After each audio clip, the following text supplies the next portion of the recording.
नमस्कार मित्रांनो, काल आपण पाहिलं माझ्या 4 बंगल्यामध्ये इलेक्ट्रिकचं काम चालू होतं. त्याकरता जो सिमेंट कॉन्क्रीटचा रोड सरकारने बनवलेला आहे, करोडो रुपये खर्च करून अगोदर मधले 2 भाग बनवले होते आणि आता डाव्या साईडचा पण काय म्हणून काढतायत की परत तिथे खड्डे होऊ नये. पण त्यांना एवढी अक्कल नाही आहे की प्रत्येक बिल्डिंगची लाईन त्या सिमेंट कॉन्क्रीट रोडच्या खाली गेली आणि प्रत्येक वेळी ज्या वेळी याप्रमाणे जर काही प्रॉब्लेम किंवा आतमध्ये शॉर्ट सर्किट झालं की का प्रत्येक वेळी ते खोदत बसणार, म्हणजे वाट लावून टाकणार मुंबईची.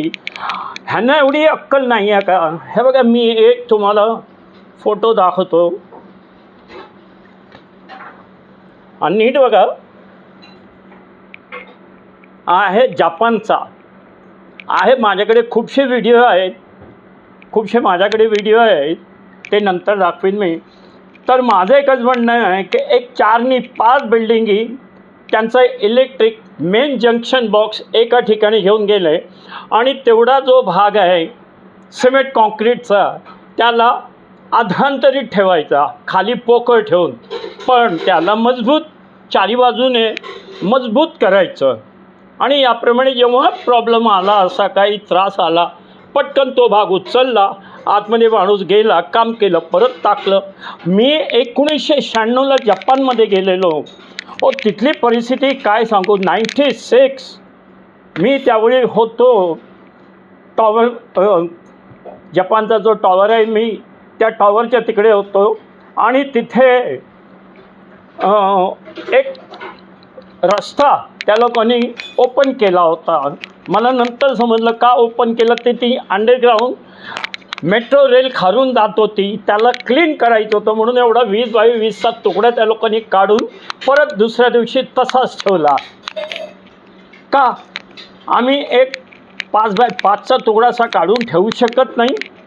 मित्रांनो, काय आहे माहिती आहे, ऑपोजिशनवाले, विरोधी पार्टीवाले, शिवसेना किंवा काँग्रेस हे बोलत नाहीत.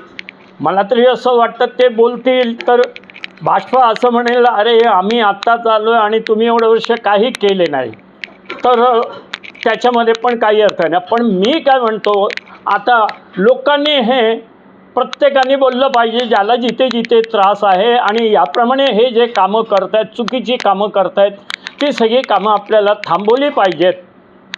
तुम्हाला काय वाटतं? जर तुम्हाला याप्रमाणे व्हिडिओ करायचा नसेल तर तुम्ही माझ्या व्हिडिओवर तुम्ही कमेंट देऊ शकता. माझ्या फेसबुकवर, इंस्टाग्रामवर, माझ्या यूट्यूबवर उमेश कांगोकर के कारनामे, असे सगळे कारनामे आहेत. तर ठीक आहे, धन्यवाद. आणि मी आता थोड्याच वेळात निघतो आहे गोव्यासाठी. मध्ये रस्त्यामध्ये परत व्हिडिओ बनवीन तुम्हाला गोव्याचे. धन्यवाद. उमेश कांगोकर, अंधेरी.